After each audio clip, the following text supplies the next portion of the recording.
Bismillahirrahmanirrahim. Assalamualaikum warahmatullahi wabarakatuh, teman-teman sekalian. Alhamdulillah kita balik lagi dengan saya Haikal Fikri dan teman saya Muhammad Zidan Fadullah ya. Oke, teman-teman, sebelumnya saya bikin video ini ya, seperti biasanya adalah untuk tugas UAS, yakni mata kuliah tafsir sains yang diampu oleh beliau Bapak Farid Hasan, sarjana teologi Islam, magister Humanira. Insya Allah pada kesempatan kali ini teman-teman kita akan sedikit ya coba memahami gitulah terkait dengan penciptaan dari alam semesta itu sendiri, ya ini dalam 6 masa sebagaimana disebutkan dalam ayat Al-Quran gitu ya teman-teman, dan itu disebutkan Allah Subhanahu Wa Taala itu dari beberapa ayat semacam itu, dan ini jadi satu topik yang menarik gitu ya teman-teman dalam bahasan kita pada kali ini gitu teman-teman. Nah, seperti kita tahu ya bahwasanya penciptaan alam semesta itu adalah dalam 6 masa sebagaimana Allah Subhanahu wa taala itu berfirman di dalam Quran surah Yunus surah ke-10 ayat 3. Allah Subhanahu wa taala berfirman, Bismillahirrahmanirrahim, Inna rabbakumullah ladzi khalaqas samawati wal arda fi sittati ayyam. Sesungguhnya Tuhanmu Allah yang telah menciptakan langit dan juga bumi itu dalam 6 hari. Ya, karena pakainya yaum ya teman-teman, jadi 6 hari. Nah, dari Mas Zidan sendiri terkait dengan penciptaan alam semesta 6 hari itu apa sih sebenarnya dari Mas Zidan menurutnya? Kalau 6 hari itu kan bukannya hari-hari yang dimaksud manusia, melainkan hanya Allah yang tahu. Oh, jadi bukan hari yang dimaksudkan manusia gitu ya, bukan hari yang 24 jam gitu ya Mas Zidan, semacam itu. Oke, tadi Mas Zidan sudah mengatakan hal semacam itu, dan ternyata teman-teman ketika kita coba melihat ya dari perspektifnya para ilmuwan Islam itu sendiri, ada yang pertama Dr. Ahmad Markoni, beliau mengatakan bahwasanya dari kata yaum ini sendiri itu merupakan jamak ya, yang jamaknya adalah ayam semacam itu ya, jadi hari-hari ya semacam itu teman-teman. Dan kemudian Abdullah Yusuf Ali dalam bukunya yang berjudul The Holy Quran Text Translation and Commentary mengatakan bahwasanya 6 hari itu adalah suatu proses gitu ya teman-teman, atau stage-nya semacam itu, karena di dalam bahasa Inggris beliau mengatakan hari ayam di sini ya, kata ayam atau yaum itu sendiri disetarakan ya artinya dengan age or ayan, yang artinya adalah masa gitu, proses. Nah, semacam itu teman-teman, dan lebih dasarnya lagi ya teman-teman dalam Al-Quran itu ketika kita coba pahami ya, coba kita kaji, kata ayam ini sendiri dikatakan dalam Al-Quran itu sebanyak 365 kali, dan ini juga sesuai ya dengan 1 tahun ya di dalam kalender kita ya, ini 365 kali. Apakah ini kebetulan? Nah, itu insya Allah nanti coba kalian bisa mengkaji sendiri semacam itu teman-teman, mungkin kayak gitu. Dari Mas Zidan sendiri, Tadi sudah dijelaskan bahwa 6 hari itu adalah 6 fase. Nah, fasenya itu apa saja? Oke, terkait dengan fase ya Mas Zidan ya, fase dari penciptaan alam semesta itu sendiri, ataupun nanti lebih spesifik juga ada dari penciptaan langit atau penciptaan bumi gitu ya, itu bisa coba teman-teman lihat di dalam Quran surah An-Nazi'at ayat 27 sampai ayat 33. Itu ada beberapa fase yang mungkin ya walaupun tidak secara jelas gitu ya Mas Zidan, maksudnya secara jelas rangkaiannya semacam apa, akan tetapi di situ menjadi suatu uraian ya, untaian gitu, substansi ya, supaya kita tuh bisa pahami lagi. Karena apa? Sekali lagi Al-Quran itu bukan buku sains. Al-Quran itu bukan hanya berbicara terkait sains atau sejarah gitu, atau berbicara cuma akidah dan sebagainya, tapi Al-Quran berbicara semuanya. Makanya ketika Al-Quran merinci gitu semuanya terkait dengan secara jelas gitu, bahwa kayak gini berapa tahun dan sebagainya, berarti Al-Quran itu bukan kitab suci ya, tapi Al-Quran adalah kitab sains itu sendiri gitu. Tapi coba kita pahami yakni dalam Quran surah An-Nisa ayat 27 sampai 33 gitu ya teman-teman. Dan tadi juga menyambung ya teman-teman terkait dengan penguat ya dari 6 hari itu bukan hari yang dimaksudkan manusia ya. Allah juga telah berfirman ya ka'alfi sanatin mimma ta'udun, ya hari di sisi Allah itu seperti 1000 tahun kayak gitu. Ada yang mengatakan dalam surah Al-Ma'arij juga dikatakan khamsina alfasana dan lain sebagainya gitu. Jadi benar ya, bukan hari yang dimaksudkan adalah bukan hari-hari yang kita alami 24 jam dalam sehari, tetapi hanya Allah yang tahu semacam itu. Pokoknya kita pahami mudahnya adalah proses atau era itu ya.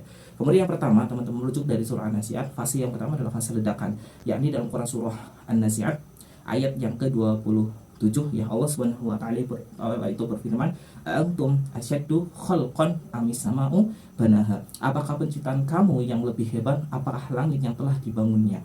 Nah, ini tuh menandakan ya teman-teman bahwasanya fase pertama dari penciptaan alam semesta adalah fase ledakan gitu. Kalau misalkan kita munasabahkan yakni dengan Quran surah Al-Anbiya ayat 30, Allah berfirman, awalnya alladzina kafaru anna samawati wal arda kanata ratqan fafataqnahuma, kayak gitu. Jadi ini adalah terkait dengan adanya fase ledakan di mana dulunya gitu, sebelum jadinya alam semesta ada tercipta ya, alam semesta itu tercipta dari salah satu titik tunggal gitu teman-teman, yang tidak mempunyai ruang, tidak mempunyai waktu, tidak mempunyai masa dan lain sebagainya, tetapi titik tunggal itu meledak gitu, diledakkan gitu sama Allah Subhanahu wa taala. Kita pahami ada semacam itu, dan kemudian terjadilah ruang, dimensi ruang dan juga waktu gitu teman-teman. Dan mungkin kita pahami dari teori Big Bang.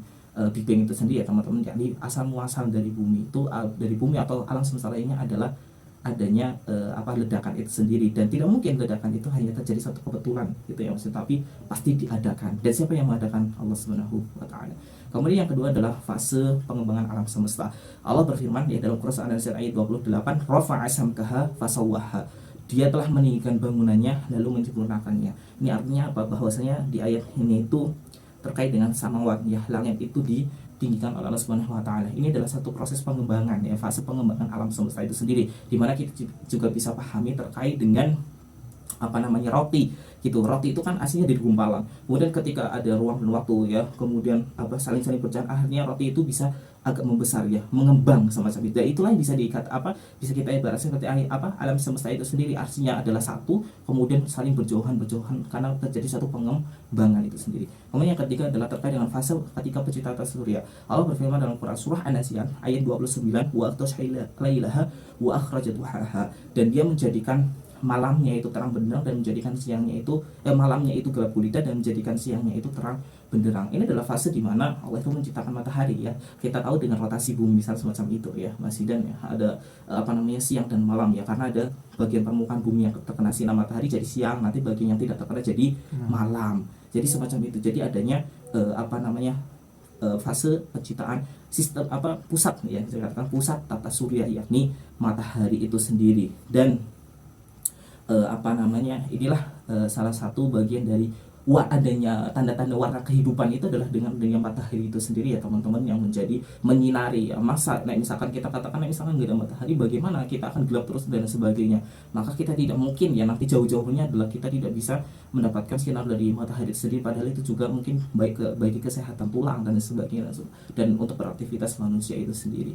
Kemudian yang keempat adalah fase evolusi bumi. Tadi matahari sudah diciptakan sama Allah, kemudian berikutnya adalah fase di mana bumi itu dihamparkan. Quran surah An-Nazi'at ayat 30, Allah Subhanahu wa taala itu berfirman, wal arda ba'da zalika dahaha. Dan bumi ya, dan setelah itu tuh bumi itu dihamparkan. Teman-teman, kalau kita pahami, mungkin teman-teman juga berkata terkait dengan bumi itu bulat atau datar sih. Nah, ini sebenarnya bisa menjadi jawaban teman-teman. Bumi itu memang bulat ya. Allah menciptakan bumi bulat, tetapi menjadikan supaya kita itu mudah beraktivitas, bumi itu dijadikan sama Allah itu datar gitu. Dan yang bulat itu bagaimana gitu ya. Tapi sebenarnya ketika kita lihat ya, bumi itu sebenarnya bulat karena Allah menciptakannya bulat, hanya dijadikan manusia untuk mudah beraktivitas gitu dan sebagainya, menjadi datar. Di fase ini di Quran surah An-Nazi'at ayat 30 adalah fase evolusi bumi, di mana bumi itu dari sekian tahun ya teman-teman ya. Jadi bukan langsung jadi, itu bukan satu proses jadi, tidak, tetapi bumi itu juga ada proses evolusinya. Di sini dikatakan bumi dihamparkan itu adalah pangea gitu, lempeng bumi itu saling berjauhan, akhirnya itu yang kita pahami sampai sekarang adanya benua ya masih, dan adanya 5 benua termasuk dari benua Antartika, yang pada awalnya itu benua Amerika itu berpisah dari benua Afrika gitu dan lain sebagainya gitu. Jadi saling berpisah, artinya dihamparkan itu saling berjauhan gitu, lempeng-lempeng bumi itu sendiri, dan menciptakan 5 benua. Kemudian fase yang kelima adalah fase penciptaan kehidupan di bumi. Dan penciptaan di bumi ini dalam Quran surah An-Nazi'at ayat 31 Allah berfirman, akhraja minha ma'aha wa mar'aha. Darinya itu dipancarkan mata air dan ditumbuhkanlah tumbuh-tumbuhan. Ini menceritakan bahwasannya setelah tadi matahari sudah adanya proses siang dan malam, kemudian juga bumi sudah dihamparkan. Ini salah satu, ya Allah, masya Allah, maha besarnya Allah. Baru setelah itu tuh air ditumbuhkan, ya, air dimasukkan gitu dalam ciptaannya Allah Subhanahu Wa Taala, dan dikatakan bahwasannya air inilah sumber dari segala kehidupan. Dan mungkin kita juga sudah paham sampai sekarang juga gitu, dan bahwasanya dulu makhluk hidup yang diciptakan pertama adalah tumbuhan, yaitu asalnya dari substansi hidrologi dari air itu sendiri gitu teman-teman. Dan kemudian disinilah ada munasabah juga di Quran surah Al-Anbiya, ya, setelah tadi awal menjaladi kemudian Allah mengatakan waja'alna minal ma'i kulla syai gitu. Kemudian fase yang terakhir, yang keenam, adalah penciptaan makhluk hidup. Ini benar-benar ya teman-teman, dalam Al-Quran sudah dijelaskan. Tadi sudah matahari, siang dan malam, kemudian dihamparkan tuh bumi. Kemudian yang ketiga itu baru diciptakan air, yang salah satunya adalah tumbuhan dulu, supaya apa ya, tumbuhan itu menjadi salah satu makanan pangan pokok dulu gitu nanti bagi keberlangsungan makhluk hidup berikutnya. Apa yang diciptakan manusia, diciptakan oleh Allah Subhanahu Wa Taala terakhir, Quran surah An-Nazi'at ayat 32 sampai 33 menjawab, yakni wal jibala arsaha mata'al lakum wa li'an'amikum, dan gunung-gunung itu dipancangkan dengan teguh, semua itu adalah untuk kesenanganmu dan hewan-hewan ternakmu. Kita bisa pahami bahwasanya disinilah diciptakannya gunung berapi sebagai satu proses geologi, dan diciptakan itu untuk kesenangan dari manusia. Artinya apa? Berarti manusia di sini juga diciptakan ya dengan hewan itu sendiri. Setelah apa? Prasyarat utama itu terpenuhi, yakni apa? Adanya oksigen dan juga adanya air gitu, supaya sebagai apa? Sumber kehidupan.